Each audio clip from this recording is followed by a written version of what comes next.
lumabas ang mga dating kasamahan ni Master Sergeant Orly Gutesa sa trabaho bilang security consultant o security personnel ni dating Congressman Zaldi Esco.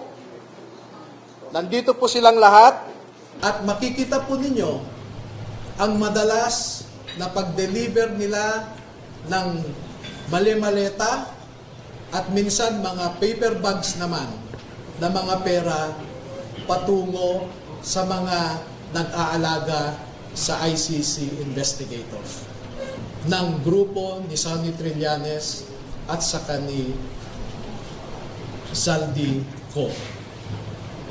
The ICC investigators themselves committed graft and corruption.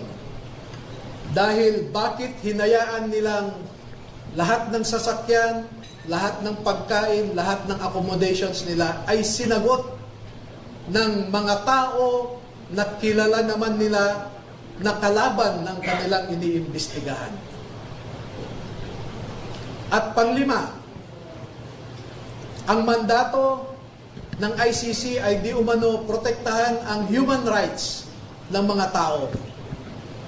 Pero bakit hindi sila nagbigay o nirespeto ang human rights ng isang tao na kanilang iniimbestigahan sa pamamagitan sana ng pag-imbestiga ng mga ibang tao na hindi pinapadala ni Sonny Trillanes?